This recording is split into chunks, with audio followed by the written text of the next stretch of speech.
मेरी आवाज आ रही है सबको? Yes sir. चलो ठीक है। अच्छा, सबसे पहला काम हम ये करते हैं कि बेसिकली इसमें हम सिर्फ ये देखेंगे कि एक पीएसटी से जब एचटीएमएल की तरफ हम जाते हैं तो उसमें हम क्या क्या चीज़ें देख रहे होते हैं या हमें क्या क्या चीज़ें करनी चाहिए। अभी तो खैर ज़्यादातर काम जो हो रहा है पीएसटी से स्विच मूव हो गया, या तो फिग्मा पर लोग ज़्यादा काम कर रहे हैं या स्केच में लोग ज़्यादा काम कर रहे हैं। तो पीएसटी पर भी काम होता है, लेकिन ज़्यादा काम जो है वो फिग्मा में अब चला गया। लेकिन पीएसटी जो है वो एक टूल है अवेलेबल। मैं आपको बता देता हूँ कि जब हम कन्वर्जन जी स्टार्ट करते हैं तो sorry, sorry to cut you off Kashif. मैं रिक्वेस्ट करूंगा बाकी तमाम पार्टिसिपेंट से कि उनके पास उनकी नोटबुक्स मौजूद होनी चाहिए। ये आपको जो भी हिंट्स मिल रहे हैं इस लेक्चर के अंदर वो सारे आपने नोट डाउन करने हैं। ऑल दो के बाद में ये आपके साथ रिकॉर्डिंग शेयर कर दी जाएंगी, लेकिन अभी जैसे काशिफ ने फिग्मा को मेंशन किया है तो ये चीज़ आप अपने पास नोट डाउन करें। Thank you very much. Kashif आप प्लीज कंटिन्यू करें। अच्छा, ये एक पीएसटी है मेरे पास जो मैं ओपन करता हूँ सबसे पहले अपने पास।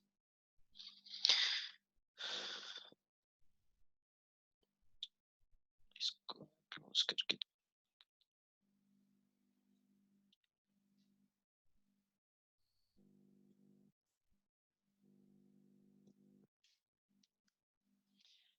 अच्छा, सबसे पहले जब हम एक पीएसटी को देखते हैं, ओपन करते हैं, तो उसमें हमें जो सबसे पहले हमें एक बेस बनानी होती है कोई भी प्रोजेक्ट स्टार्ट करने से पहले। ऐसे नहीं होता कि हमारे पास एक प्रोजेक्ट आया या एक पीएसटी आई, हमने उसके हेडर को पकड़ा और हमने उसकी एचटीएमएल स्टार्ट कर दी। ऐसे नहीं होगा। जो प्रोफेशनल काम होता है उसमें हम कोशिश ये करते हैं कि कम से कम सीएसएस लिखी जाए और उसको रीयूजेबल चंक्स में जो है ना लिखा जाए, ताकि हम उसको जहाँ पर यूज करना हो वहाँ पे हम दोबारा यूज कर सकें।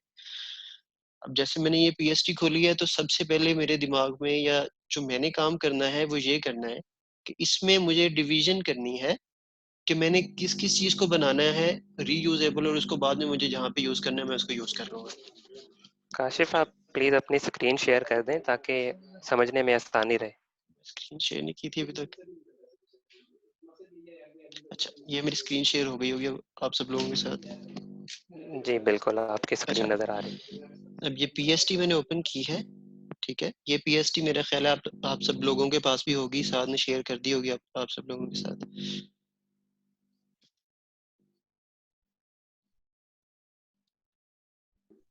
जी हमजा, आपके पास फोटोशॉप भी अवेलेबल है तो आप इस पीएसटी को ओपन कर लें अपने पास।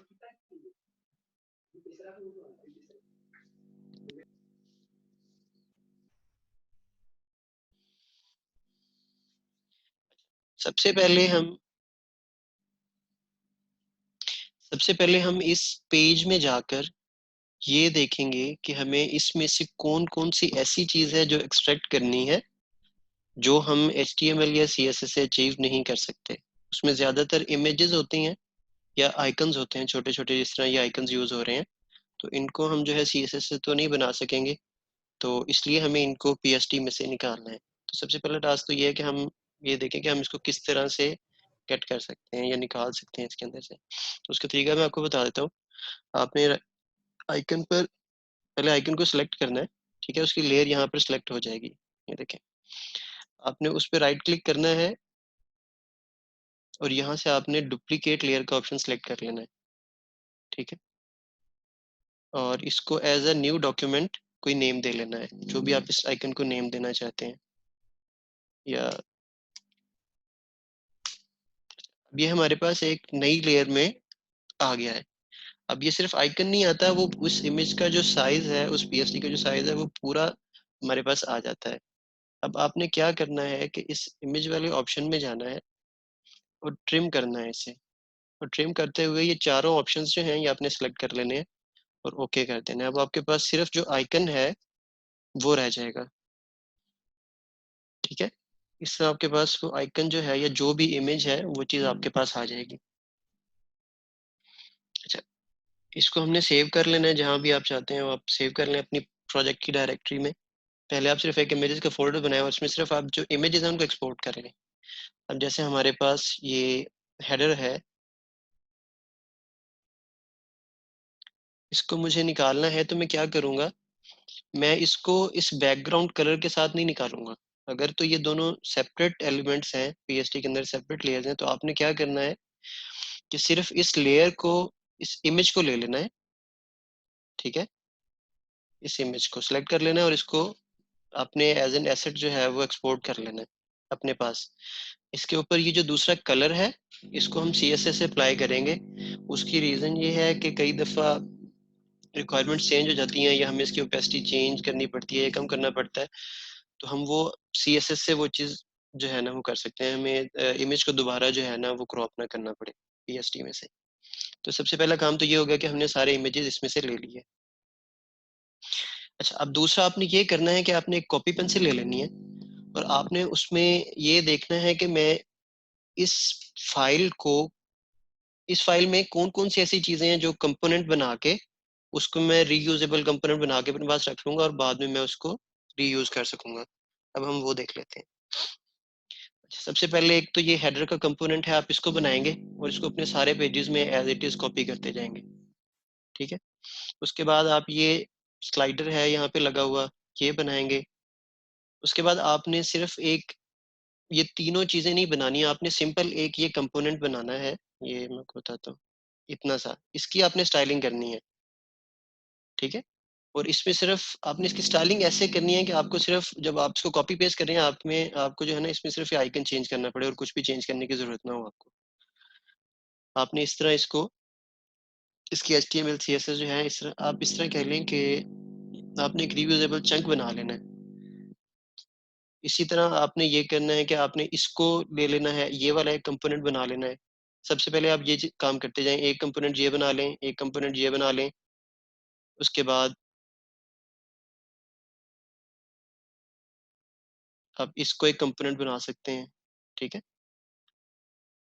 और आप ये जो है इसको ULLI बना सकते हैं, जिसमें आप उसका जो डॉट है या जो भी उसका आपने आइकन यूज करना है वो आप चेंज कर सकते हैं खुद से। और उसके बाद आपने एक फुटर कंपोनेंट बना लेना। फुटर कंपोनेंट के अंदर भी आपने सिंपल ये कॉलम बनाना है और इसको रीयूज करना है। अच्छा, अब हम जाते हैं कि जब हमने आइकन्स एक्सपोर्ट कर लिए, तो उसके बाद हमने उन इमेजेस के साथ और आइकन्स के साथ सबसे पहले क्या करना है। सबसे पहले तो आपके पास ये जो इमेज आपने, लेट से अगर आपने ये वाला इमेज लिया है, इस इमेज का साइज काफी बड़ा होगा, ठीक है। आपने ये इमेज एक्सपोर्ट किया,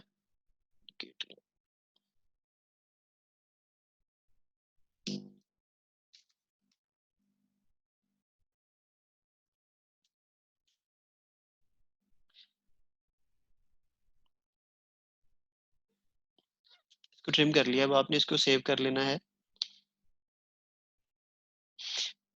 अगर ऐसी कोई भी इमेज है जिसके अंदर ट्रांसपेरेंसी नहीं है, ट्रांसपेरेंट बैकग्राउंड नहीं है, तो उसको आपने एज एन JPG फॉर्मेट में सेव करना है,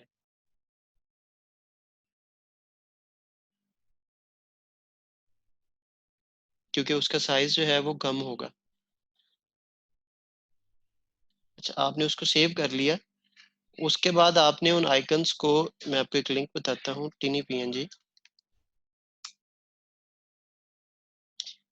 इधर जाना है और इधर से अपने जितने भी एसेट्स हैं उनको कंप्रेस करना है। आप यहाँ पर इमेज अपलोड करेंगे, ठीक है।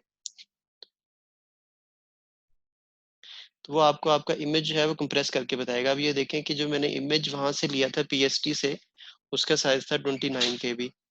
तो अब उसका साइज जो है वो 11.1 KB हो गया है कंप्रेशन के बाद। तो आपने इस इमेज को डाउनलोड कर लेना है और इसको यूज करना है अपने पास। एक तो ये चीज। दूसरा ये करना है कि आपने जब पेज बनाना है तो आप HTML बनानी है, तो आपने उसमें ये देखना है कि मेरे पास HTTP कॉल जितनी कम से कम हो सकती है मैंने वो मिनिमल करनी है, ठीक है। उसके लिए आपको जो जावास्क्रिप्ट के एसेट्स चाहिए वो तो आपको चाहिए ही होंगे, वो तो आपको फाइल्स लेनी लेनी है। CSS की आपकी एक ही फाइल होगी जो आपको बनानी ही बनानी है। लेकिन उसके अलावा आपके जो इमेजेस हैं वो जितने कम से कम कॉल्स हो सके आपने वो बनानी है। अब अगर मैं ये सारे इमेजेस यहाँ से डाउनलोड करूँ, तो ये तो एक बड़ा सारा इमेज है, ठीक है। इसको हम नहीं करेंगे या इसको भी नहीं करेंगे और इसको भी नहीं करेंगे, लेकिन इनके अलावा बाकी जो छोटे छोटे आइकन्स हैं, जैसे ये आइकन हो गया, ये नीचे आइकन है बने हुए, ये वाले, ये आइकन्स हो गए, या ये वाले आइकन्स। अगर हम इन सबको काउंट करें तो ये, अगर हमारा पेज लोड हो तो 3 और 4 7, और 7 नीचे आइकन्स हैं, 14-15 HTTP कॉल्स तो ऐसे ही बन जाएंगी। हमने इनको कम करना है। वो कैसे कम करना है कि हमने इन एसेट्स को ले लेना है। मैंने ये 3 एसेट्स जो हैं पहले ही यहाँ पे रखे हुए हैं, ठीक है। मैं आपके साथ एक और लिंक भी शेयर करूंगा, बल्कि ये लिंक्स में सारे अपने पास लिख लेता हूँ, बाद में आपके साथ शेयर कर देता हूँ।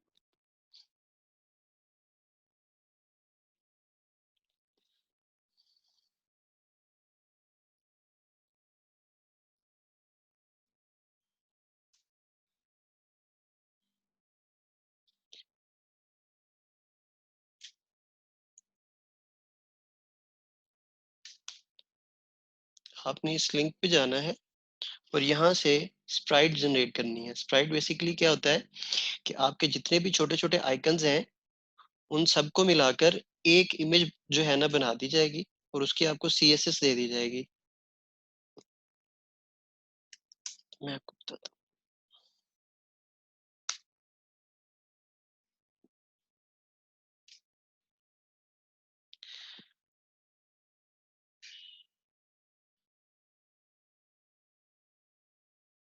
अच्छा, अब मैंने ये 3 आइकन्स यहाँ पे अपलोड किए हैं, ठीक है। तो अब जब मैं डाउनलोड करूंगा तो मेरे पास सिर्फ ये एक इमेज आएगी।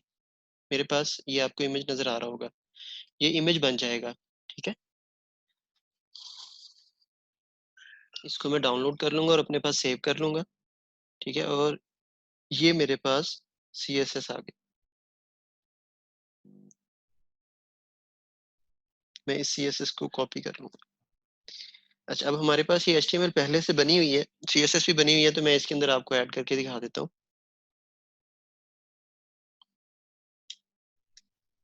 अच्छा, आपने क्या करना है कि इनको एक 2 क्लासेस बनानी है। एक क्लास बनानी है जो सिर्फ बैकग्राउंड इमेज को लेकर आएगी। अस्सलाम वालेकुम सर, सॉरी जी, sir for disturbing. Sir screen stock हुई है, कुछ नजर नहीं आ रहा है, यानी कि जो भी आप काम कर रहे हैं अभी बताया तो वो पता नहीं चला। इस जगह पर मैं दोबारा शेयर कर देता हूँ, स्टॉप कर।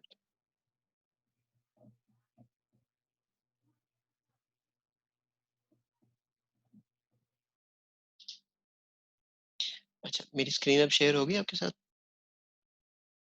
सर अब हुई है। अच्छा, अब मेरे पास ये इमेज आ गया, ठीक है।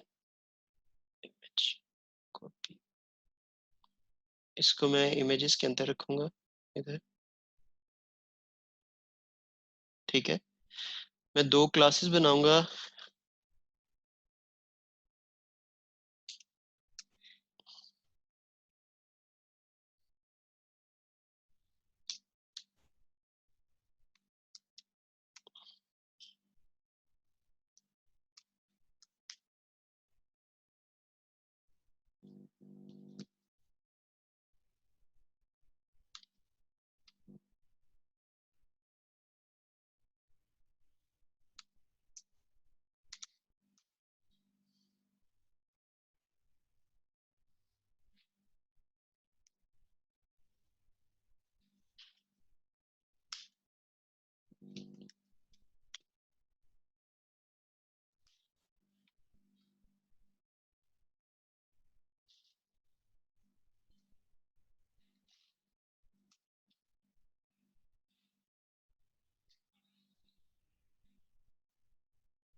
अच्छा, अब हमने ये CSS यहाँ पे अपने पास ऐड कर ली।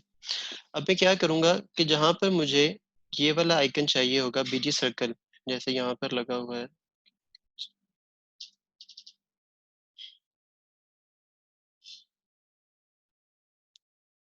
इसका पाथ चेंज कर दूं जरा।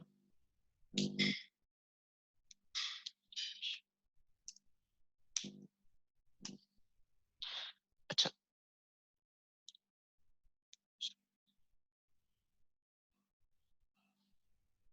अब मैं यहाँ पर क्या करूँगा, मैं आपको कोड इंस्पेक्टर के अंदर इसे चेंज करके दिखा देता हूँ।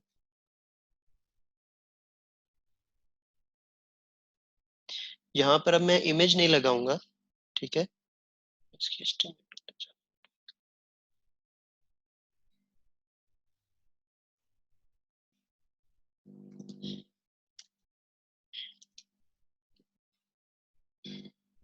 मैं यहाँ पर एक div बनाऊंगा, ठीक है, और उसको वो वाली क्लासेस दे दूंगा जो यहाँ पर दी हुई हैं।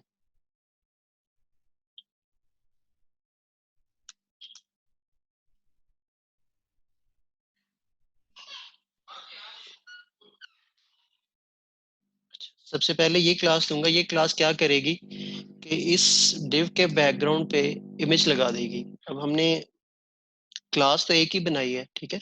इसका मतलब है कि इमेज हमारे पास, इमेज गेट करने के लिए सिर्फ एक ही रिक्वेस्ट जाएगी, ठीक है। जो जब पेज लोड होगा तो हमारे पास वो इमेज शुरू में लोड हो जाएगी। अब हमने सिंपली क्या करना है कि यहाँ पे हमें जो आइकन चाहिए हमने उसकी क्लास ऐड कर देनी है। मैंने यहाँ पे उसकी क्लास ऐड कर दी। यहाँ पर हम देखेंगे कि ये वाला आइकन जो है 2 दफा अपीयर हो रहा होगा, या जो भी आइकन है। अब ये देखें, एक दूसरा आइकन था जो गेट किया मैंने, ये है बीजी सर्कल 2। अब ये हमारे पास यहाँ पे दूसरा आइकन आ गया, ठीक है। अच्छा, अब इस काम के करने से हमें फायदा क्या हुआ है? फायदा ये हुआ है कि जो जब हमने पेज लोड करना था तो जो हमारे पास 11 या 12 HTTP कॉल्स जानी थी, अब वो सिर्फ एक कॉल में कन्वर्ट हो गई है, ठीक है। तो अब हमारे पेज की जो लोड स्पीड है वो ज्यादा हो जाएगी, और इसकी जो है इमेजेस जो है, अब आप ये भी फ्लेक्सिबल हो जाएगा कि आपको जहाँ पर जो इमेज यूज करना है आप सिर्फ उसकी क्लास ऐड करेंगे और आपका इमेज जो है ना वो वहाँ पे अपेयर हो जाएगा। अच्छा, एक तो ये चीज हो गई।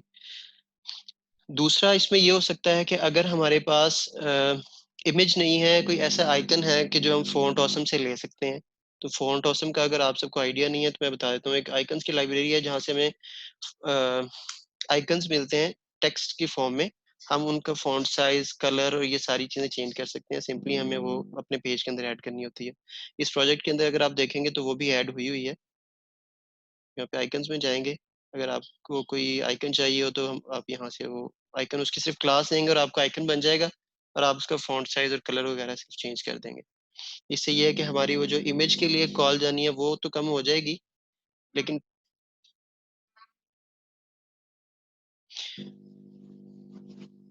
अच्छा, अब हम नेक्स्ट स्टेप पे जाते हैं। अच्छा, हमने इमेजेस गेट कर लिए, इमेजेस कंप्रेस भी कर लिए और अपनी स्प्राइट भी हमने क्रिएट कर ली। हमारा इमेजेस वाली साइड से काम खत्म हो गया।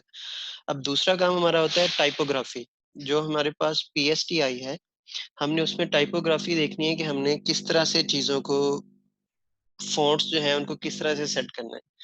जब आप HTML या CSS लिख रहे होंगे तो उसमें आपने ऐसे नहीं करना हरगिज कि आपने पहले ये वाला एक पोर्शन बनाया, इसके लिए अलहदा से हेडिंग का साइज दे दिया और उसको ऐड कर लिया। ऐसे नहीं होगा।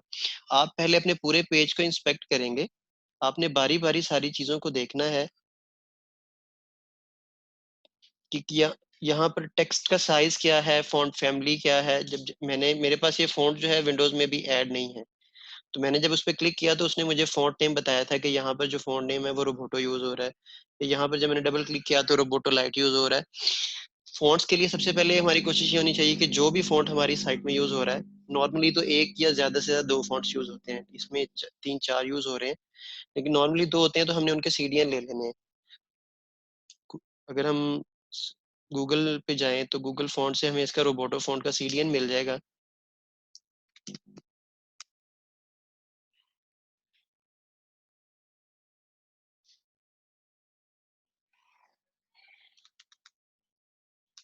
यहाँ पे हम सर्च करेंगे।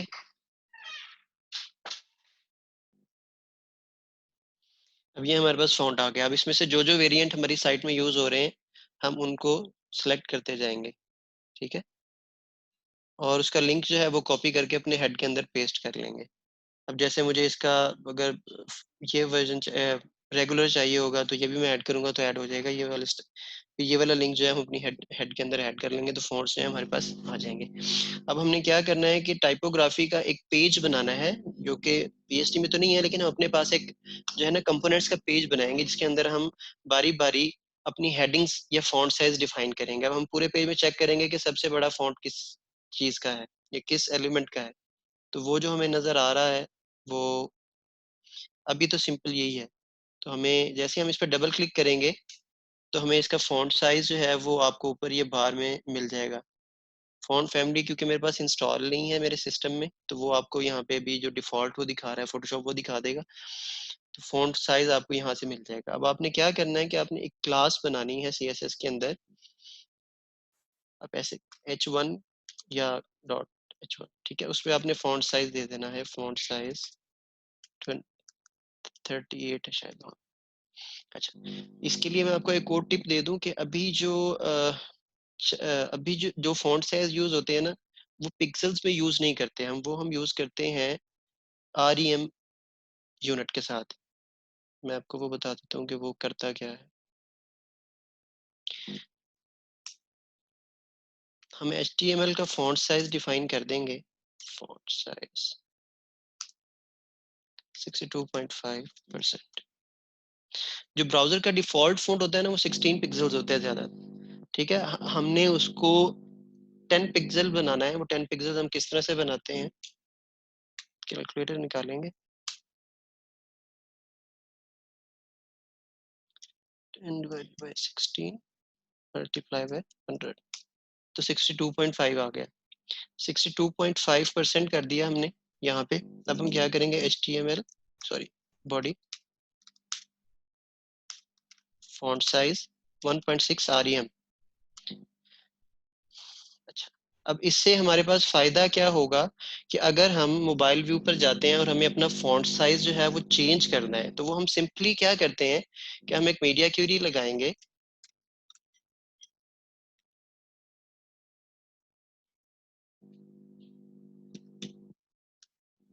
और हम सिर्फ HTML का फॉन्ट साइज है उसको चेंज कर देंगे।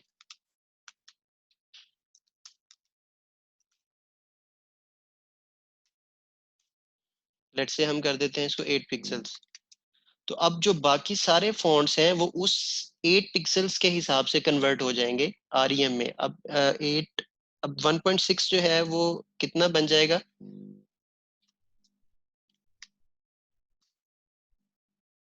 8 मल्टीप्लाई बाय 1.6। तो जो हमारा फॉन्ट फॉन्ट बन जाएगा बॉडी का वो 12.8 पिक्सल्स बन जाएगा मोबाइल व्यू पर जाके। इससे हमारा जो हर कंपोनेंट में जाके बार बार फॉन्ट साइज चेंज करना है वो वाली हमारी जो हैसल है ना वो खत्म हो जाएगी। हम सिंपल एक दफा HTML का फॉन्ट साइज चेंज करेंगे और बाकी सारे फॉन्ट साइज प्रोपोर्शनली चेंज हो जाएंगे। उससे यूजर को जो फॉन्ट साइज का डिफरेंस है वो भी ज्यादा फील नहीं होगा। मतलब ये ऐसे नहीं होगा कि मोबाइल पे जाके कोई फॉन्ट बड़ा हो गया कोई छोटा हो गया। तो ये चीज जो है ना ये भी हैंडल हो जाएगी इससे। तो ये इस टिप को जो है ना आप जरूर लिख लें कि आपने सबसे पहले एक बेस फॉन्ट साइज डिफाइन करना है और बाकी सारे फॉन्ट साइज आपने उसी पे डिफाइन करने हैं। अब फिर आपने जो हम एक्सरसाइज कर रहे थे कि आपने सारी हेडिंग्स के फॉन्ट साइज लिख लेने हैं। अब अगर मुझे 38 करना है तो 3.8 REM। तो ये इट मीन्स के 38 पिक्सल्स हो जाएगा। इसको हम 10 से मल्टीप्लाई करेंगे तो 38 पिक्सल्स हो जाएगा।